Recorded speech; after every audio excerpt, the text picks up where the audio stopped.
오늘 은혜 주실 기록된 하나님 말씀,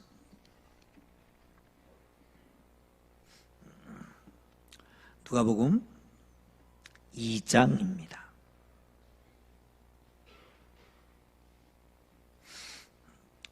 25절에서 33절 말씀까지 보겠습니다.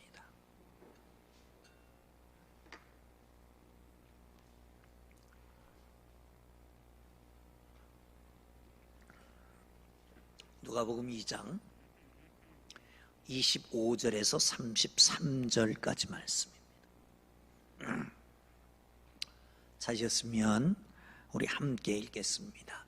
예루살렘에 시므온이라 하는 사람이 있으니 이 사람은 의롭고 경건하여 하나님의 위로를 기다리는 자라. 성령이 그 위에 계시더라.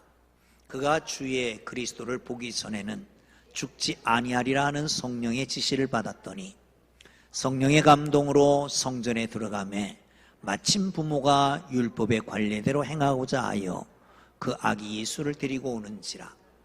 시몬이 아기를 안고 하나님을 찬송하여 이르되 주제여 이제는 말씀하신 대로 종을 평안히 놓아주시는도다. 내 눈이 주의 구원을 보았사오니 이는 만민 앞에 예비하신 것이요 이방을 비추는 빛이요 주의 백성 이스라엘의 영광이다 하니 그의 부모가 그에게 대한 말들을 놀랍게 여기더라. 아멘. 할렐루야. 주의 이름 부르고 인사합니다. 주님의 이름으로 축복합니다. 아멘. 감사합니다. 예수님 당시에는 로마의 식민지 지배를 받았습니다. 로마는 황제가 신의 권위를 이어받았다. 신의 아들이다. 그렇게 생각합니다. 그러기에 황제에 즉위하면 그 지역을 순방을 합니다. 도시를 순방하고요. 그걸 가리켜서 He is advent라고 하는 말을 씁니다. 그런데 그리스도인들은 유일하신 황제는 예수님이시다 라고 생각하고 그 말을 그대로 들어서 사용합니다. 예수님이 이 땅을 순방하러 오셨다. 그래서 대림절을 어드벤트라고 하는 말을 사용하게 되는 것이죠. 이 절기는 이렇게 보라색을 사용합니다. 이 보라색은 왕이나 임금을 상징하는 위엄과 존엄을 상징하고 있습니다. 그러니까 이 대림절은 당연히 기다리는 겁니다. 마치 로마의 식민지에서 로마 황제를 기다리는 심정으로 준비했던 그 식민지하에 있었던 사람들처럼 하나님이 이 땅에 오시는데 유일하신 황제이신 그분이 이 땅에 오심을 기다리는 절기가 바로 이 대림절이라고 하는 것입니다. 그러기에 대림절은 기다림의 절기이고요, 대림절은 신학적인 두 가지 의미가 있는데 주님의 성탄을 마음을 다해서 정결하게 준비한다. 나아가서 영광 가운데 다시 오실 주님을 기쁜 마음으로 기다린다라고 하는 의미가 있습니다. 사랑하는 성도 여러분, 현대 심리학자, 사회 심리학자인 에릭 프롬은 이렇게 얘기합니다. 인간은 희망의 존재다. 위를 바라보며 미래를 바라보며 사는 존재다 라고 정의를 합니다. 인간은 희망을 품고 삽니다. 꿈을 안고 삽니다. 그러기에 현실에 어떤 고통이 있어도 어떤 어려움이 있어도 그 희망을 바라보고 미래를 바라보며 이기며 살아가는 것이죠. 약혼한 처녀는 결혼날을 기다리고 결혼한 부부는 자녀를 기다리고 자녀를 낳으면 자녀가 바르게 자라기를 성공하기를 기다립니다. 병상에 누워있는 환자는 퇴원할 날을 기다리기도 하지요. 인생은 기다림의 연속입니다. 기다림의 여정입니다. 오늘보다는 내일이 기쁠 것이라고, 더 행복할 것이라고, 더 나아질 것이라고 하는 기대를 가지고 있습니다. 제 아무리 현실이 각박하고 힘들고 어려울지라도 희망이 있기 때문에, 내일이 있기 때문에 기다리고 오늘을 묵묵히 이겨나가는 것입니다. 사랑하는 성도 여러분, 우리가 12월 달을 맞이합니다. 지난주에도 잠깐 말씀드렸는데 달력, 월력, 일력 이런 걸 사용하잖아요. 그런데 교회는 교회력을 사용합니다. 교회라고 하는 것은 예수 그리스도를 믿는 사람들의 모임이 교회입니다. 그러기에 교회는 예수 그리스도부터 시작됩니다. 예수님의 탄생, 예수님의 순환, 예수님의 부활, 또한 승천, 성령의 재림, 다시 오심, 이게 예수님의 행적이잖아요. 거기에 맞춰서 절기가 정해집니다. 성탄절, 부활절, 성령 강림절, 승천절, 이런 것들이 이루어지게 되잖아요. 그렇다면 예수님의 탄생이 시작이기 때문에 예수님의 탄생을 기다리는 대림절이 우리의 교회 절기에서는 첫 번째 있는 절기다라고 하는 것이죠. 여러분, 그렇습니다. 준비하는 것 중요합니다. 아니, 중요한 것은 준비해야 됩니다. 결혼기념일 기억하면 준비해야죠. 선물을 준비하고, 요즘은 아이들 생일이 더 중요해가지고 아이들 생일 준비를 합니다. 여러분, 이렇게 중요한 것은 준비하면서 준비 과정에서 오히려 은혜가 되기도 하고 더 깊은 뜻이 있기도 합니다. 그렇다면 온 세상 죄를 지시고 만악의 죄 가운데서 구속하시고 허물과 죄로 죽었던 우리를 살리시기 위해서 오신 예수 그리스도의 탄생이야말로 준비하면서 기다려야 된다라고 하는 거 아니겠습니까? 사랑하는 성도 여러분, 그렇습니다. 기다림이 있는 사람과 기다림이 없는 사람은 천지 차이로 다릅니다. 하나님을 간절히 찾는 사람은 만나 주십니다. 기다림은 내일의 희망이고 꿈입니다. 기다림은 우리의 인생을 성숙시키고 풍요롭게 합니다. 기다림은 오늘을 넘어 내일로 나가는 원동력이 되기도 합니다. 그런 점에서 기다릴 줄 아는 사람은 진정한 지혜가 있는 사람이다 라고 말할 수 있을 겁니다. 여러분, 아이들이 태어나면서 금방 뻥튀기해서 크지 않잖아요. 그냥 먹고 싸기만 하다가 거의 걷고 뛰기도 하다가 어느 날 예쁘고 착한 줄만 알았더니 말 안 듣는 사춘기도 겪고 정말 쥐어받고 싶고 내쫓고 싶고 그러지만 그래도 참고 기다리잖아요. 왜? 미래에 환상이 있으니까 그런 거 아니겠습니까? 사랑하는 성도 여러분, 여기 진정 우리 주님을 기다리는 사람 하나가 있습니다. 그 이름이 시므온이라고 하는 사람입니다. 시므온이라고 하는 뜻은 하나님께서 들으셨다라고 하는 뜻입니다. 시므온은 한평생 동안 예수 그리스도께서 임하실 것이다, 그러면 그가 이스라엘에게 위로를 주실 것이다 라고 하면서 기다립니다. 사랑하는 성도 여러분, 그렇습니다. 시므온은 나이가 많아 늙었습니다. 그러나 가장 멋진 노인이었습니다. 그의 마음은 기쁨과 평안으로 충만하고 그의 입에는 찬송이 흘러 넘쳤고 축복의 말이 있었습니다. 그의 얼굴은 잔잔한 천사의 미소 같은 얼굴이었습니다. 한번 보세요. 나보지 말고 옆에 사람 한번 보세요. 어떻습니까? 나이 들었다고 늙었다고 그러지 마십시오. 응? 아니, 멋지게 늙으면 되잖아요. 멋지게. 어차피 늙을 건데 멋지게. 사랑하는 성도 여러분, 노인이 많다고도 하십시오. 말하지 마십시오. 노인은 어떤 게 노인입니까? 사랑하는 성도 여러분, 그냥 연령적인, 육체적인, 생물학적 노인이 아니라 우리 정말 신학적 노인, 정서적 노인, 이런 사람은 곤란합니다. 여러분, 행복한 그리스도인들이 되기를 주의 이름으로 축원합니다. 할렐루야. 자, 26절을 보겠습니다. 시작. 그가 주의 그리스도를 보기 전에는 죽지 아니하리라는 성령의 지시를 받았더라. 아멘. 25절에 보면 성령이 그 위에 계시더라.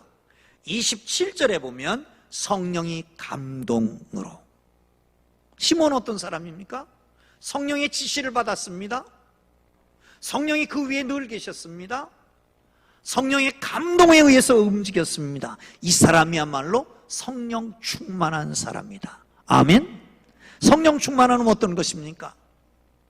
충만이라고 하는 것은 물리학적인 용어입니다.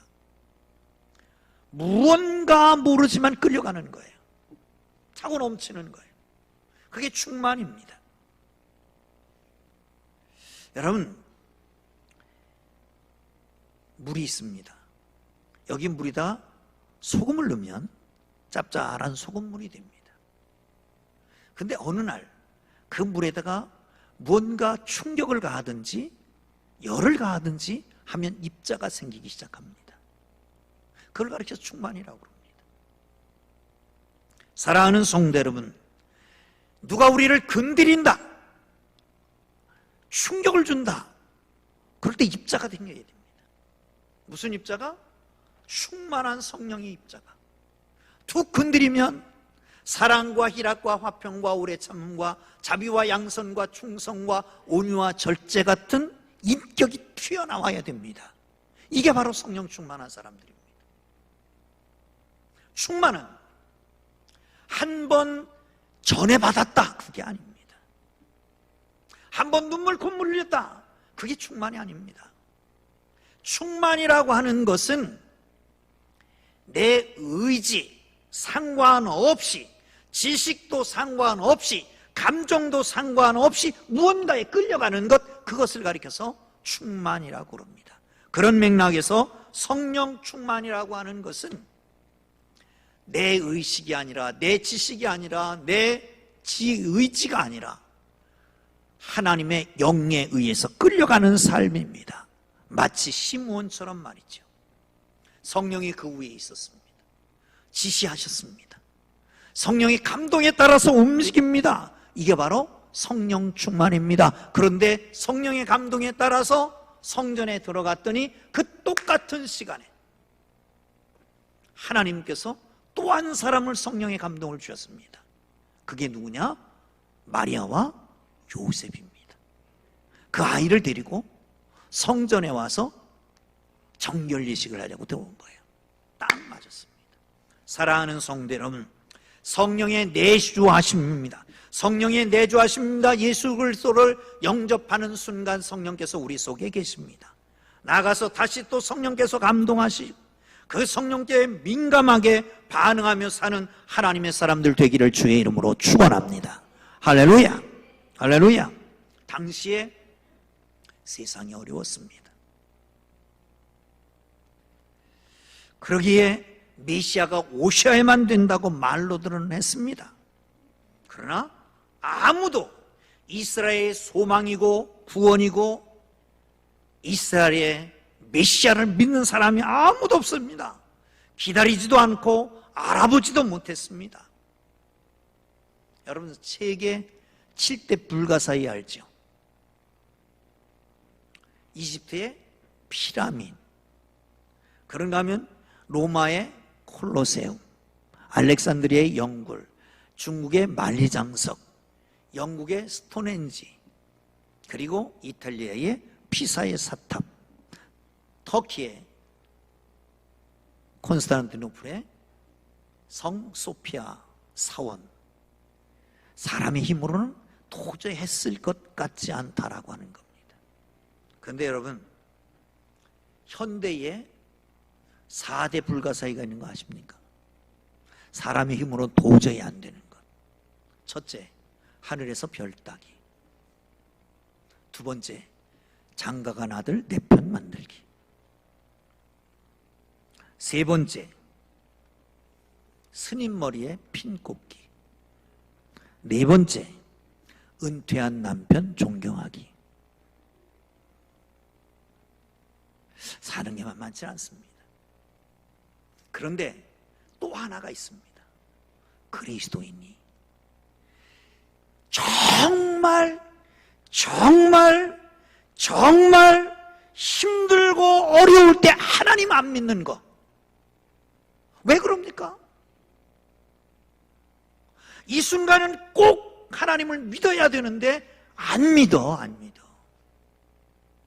사랑하는 성도 여러분, 시몬은 언제든지 하나님이 부르면 응답할 수 있도록 귀가 열려 있었습니다.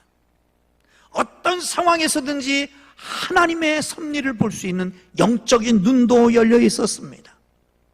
언제든지 하나님과 교제할 수 있도록 준비가 되어 있는 성령에 충만한 사람이었습니다. 여러분, 상식선에 머무르지 마십시오.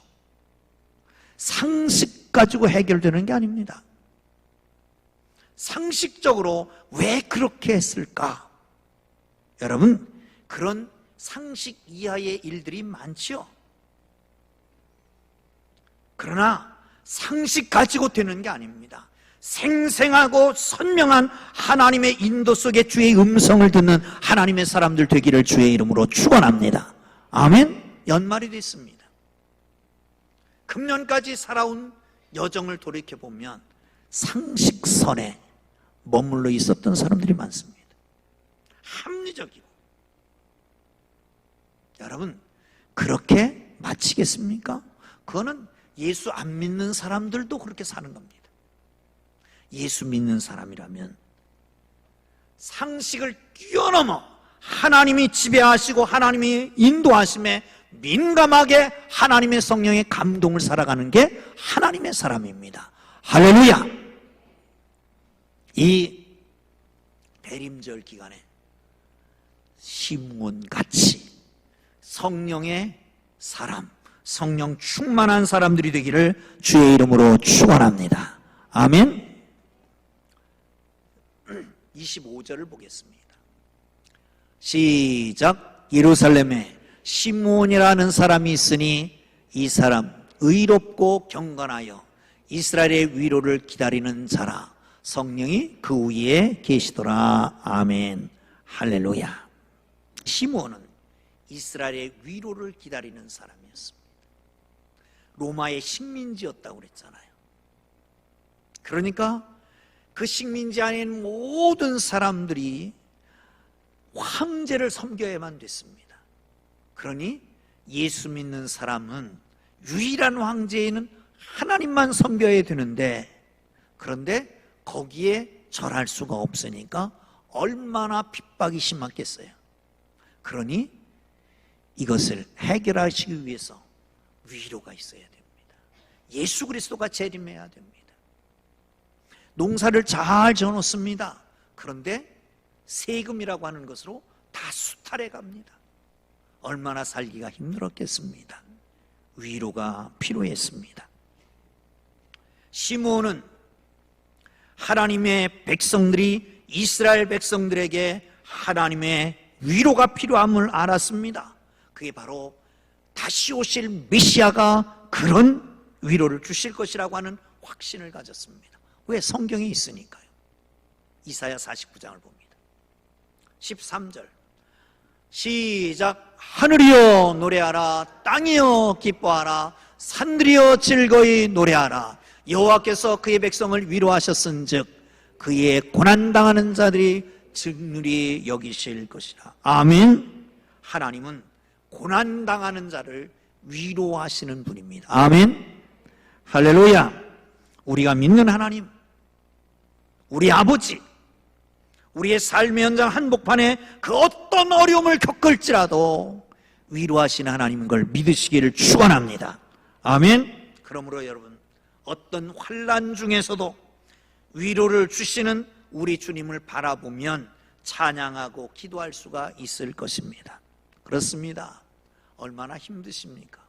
혼란하지요. 계엄정국 언제 갈지 모릅니다. 답답합니다. 주가는 뚝뚝 떨어지고 어떻게 해야 될지 모릅니다. 그런데 여러분, 하나님이 계시잖아요. 하나님이. 아멘? 하나님이 계시잖아요. 그 일제의 막막한 깜깜한 시대에 그리스도가 복음, 즉 선교사를 통해서 들어왔고 6.25의 폐허 속에서도 일어나게 하신 하나님 아닙니까? 그러면 아무것도 아니에요. 아무것도 아니에요. 하나님이 회복하실 걸 믿으시기를 축원합니다. 아멘. 위로하실 것입니다. 여러분, 위로 고통과 아픔 가운데에 있는 사람들은 어떻게 하면 위로를 받을까요? 어떻게? 욥기를 한번 볼까요? 2장 13절입니다. 시작. 밤낮 7일 동안 그와 함께 땅에 앉았으니 욥의 고통이 심함을 보므로 그에게 한마디도 말하는 자가 없었더라. 욥이 하루아침에 다 무너졌어요. 그 많던 재산 다 도둑맞고 날아가고 그 화기애애한 가정이 파괴되고 자녀가 다 죽고 마냥 건강할 줄만 알았던 자기 몸에 질병이 생기고 그야말로 설상가상이. 그런데 친구들이 몰려왔습니다. 너무 고통이 심한 걸 알고 일주일 동안을 가만히 앉아서 함께 울고 있었어요. 그때 위로가 됐어요. 그때. 사랑하는 성도 여러분, 위로, 고통받는 사람, 환난 있는 사람 함께 있어주면 되는 거예요. 함께 있어주면. 제가 충무교회 부목사를 했습니다. 88년도부터 청년들을 지도하다가 교구를 맡게 됐는데 90년도쯤 된 것 같습니다. 한 분이 전화가 왔어요. 집사님이 전화가 왔는데 막 울먹울먹하면서 전화 온 거예요. 목사님, 상담 좀 해야 되겠습니다. 목사님께 꼭 상담을 받고 싶습니다. 가슴이 철컥 내려앉았습니다. 왜? 상담해 본 적이 없거든요. 신학대학 다니면서 상담학 개론, 현대심리학 이런 건 좀 했지만 실전을 해본 적이 없습니다. 어떻게 할까? 그런데 오지 말라고 그럴 수는 없고, 예, 집사님 오십시오. 가슴이 쿵당쿵당 됩니다. 하나님 어떻게 하면 됩니까? 하나님 입에 학자의 혀를 주시고 노인의 지혜를 주시며 성령께서 말씀을 준비해 주세요. 간절히 기도하고 기다려 있습니다. 드디어 왔습니다. 이렇게 마주 앉았습니다. 상담실에 마주 앉았습니다. 그리고 그분이 제게 얘기하기 시작했습니다. 그런데 저는 아무것도 한 것이 없습니다. 듣고 또 들어주고 듣고, 그러십니까? 아유, 힘드시겠습니까? 힘드시겠습니다. 그것밖에 한 게 없어요. 그랬더니 목사님 갈래요? 그래서 기도하자고 하나님 앞에 기도했지. 하나님의 성령께서 위로해 주옵소서 간절히 기도하고 일어났더니 목사님 감사합니다. 목사님 상담하고 나서 다 해결됐습니다. 깜짝 놀랐으면 지금 해준 게 없잖아요.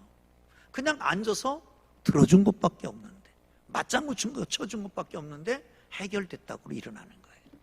여러분, 예수님이 오셨습니다. 그의 이름은 임마누엘입니다.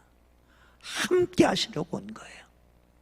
사랑하는 성도 여러분, 이 위로라고 하는 것은 누구에게나 주는 하나님의 축복입니다.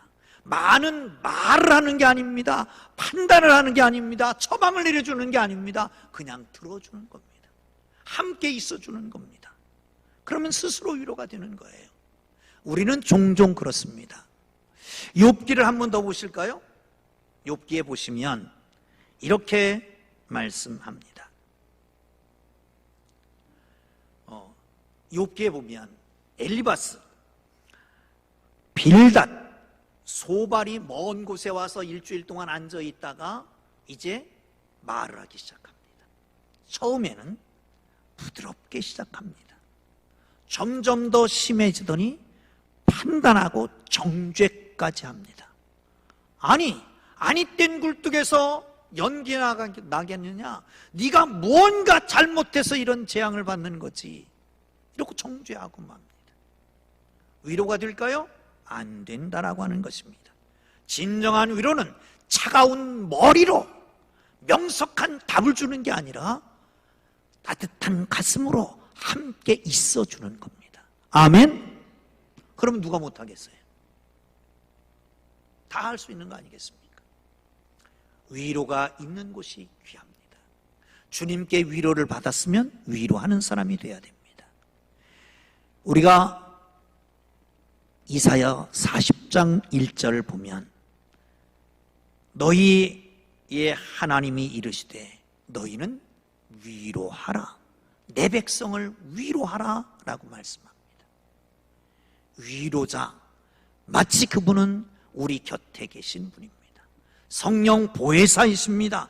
그 소명을 우리에게 주신 것을 알고 어려운 사람, 가난한 사람, 병든 사람, 고독한 사람, 상처 입은 사람 위로하는 위로자가 되기를 주의 이름으로 축원합니다. 위로가 있는 곳에 사막이 오아시스가 됩니다. 참된 위로가 있는 곳에 미움, 질투, 원망, 불평이 사라질 것입니다. 참된 위로가 있는 곳에 용서와 사랑이 넘칠 것입니다. 참된 위로가 있는 가정에 평안과 행복이 깃들일 겁니다. 참된 위로가 있는 교회가 부흥하게 되는 겁니다. 할렐루야! 할렐루야! 사랑하는 성도 여러분, 그렇습니다. 대림절입니다. 내 위로가 필요한 사람, 내게 위로가 필요하면 주님 앞에 나오세요. 주님을 영접하세요. 그리고 주위를 돌아보세요. 내 위로가 필요한 사람이 있을 거 아닙니까? 위로는 누구나 할 수 있는 축복입니다. 여러분, 따뜻한 사랑의 전화 한 통, 위로의 격려 메시지, 위로가 담기는 편지 한 통이 한 인생을 절망에서 소망으로, 슬픔에서 기쁨으로 바꿔줄 수 있습니다. 시므온은 진정 위로받는 사람입니다. 그리고 위로자가 되었던 것을 기억하고, 사랑하는 성도 여러분, 정말 이 절기에 예수님이 상처받은 치유자로 우리를 위로하고 격려하고 생명을 주셨던 것처럼 우리의 주위에 있는 사람들에게 넉넉하게 위로하는 하나님의 사람들 되기를 주의 이름으로 축원합니다. 할렐루야. 29절 봅니다. 시작. 주제여, 이제는 말씀하신 대로 종을 평안히 놓아주시는도다. 아멘. 무슨 말씀일까요? 내가 죽기 전에 이스라엘의 위로를 보리라. 지금 아기 예수를 안았습니다. 그리고 고백합니다. 주여, 이제 말씀하시는 대로 종을 평안히 놓아주시는도다. 무슨 말일까요? 죽어도 여한이 없다는 거예요. 여러분, 가장 행복했을 때에, 만족했을 때, 행복의 극치에서 하는 탄성이 뭡니까? 아, 죽어도 여한이 없다. 이거 아닙니까? 이 시므온은 만족한 거예요. 지금 만족한 거예요. 뭘로 인해서? 예수 그리스도를 안음으로 인해서. 40일, 이 아이는 40일밖에 안 됐습니다. 밖에 나가면 눈이 부셔서 얼굴, 눈도 뜨지 못하는 아이입니다. 그런데 이 작은 아이를 안고 가슴에서 북 뻗쳐 나오는 고백을 합니다. 대주제여, 이제 종을 평안히 놓아주시는도다. 죽어도 여한이 없습니다. 이 아이 때문에 하루를 살았고, 이 아이 때문에 1년을 살았고, 이 아이 때문에 이 늙을 때까지 살았고, 이제는 죽어도 여한이 없습니다. 이 아이를 내가 영접했으니까. 사랑하는 성도 여러분, 예수 그리스도 안에 예수를 영접함으로 만족함이 있기를 주의 이름으로 축원합니다. 왜냐하면 이 아이가 온 세상의 죄를 지고 왔기 때문에, 아니 이 아이로부터 모든 문제의 해결이 되기 때문에, 이 아이가 모든 기쁨과 평안과 행복을 가져다 주기 때문에 이 아이를 안고 이제 만족합니다. 죽어도 여한이 없습니다. 찬양하고 있는 것입니다. 사랑하는 성도 여러분, 그렇습니다. 한 가지 얘기를 하고 마치려고 합니다. 그림을 하나 보여주실래요? 렘블란트의 시므온의 노래라고 하는 그림입니다. 뭔가 아시겠죠, 대강? 저기 노인은 시므온 같이 보이고, 저 뒤에 있는 여자분은 마리아 같이 보이고, 그리고 안고 있는 것은 어린 아기 예수일 것입니다. 그런데 여러분, 자세히 보면 시몬의 얼굴 속에 렘블란트, 바로 이 그림을 그린 사람의 얼굴이 있습니다. 늙었습니다. 주름이 움푹 파이고, 눈은 보이지 않는 것 같이 아이를 보지 않고 하늘을 보고 있고, 수염은 덥수룩하고 머리는 대머리가 되었고, 손이 잘 보이지 않지만 손은 문드러져 있습니다. 막 메디메디가 굵어져 있고 뒤틀려져 있고, 그런 상태의 아이를 보고 있습니다. 근데 아이 속에 광채가 나잖아요.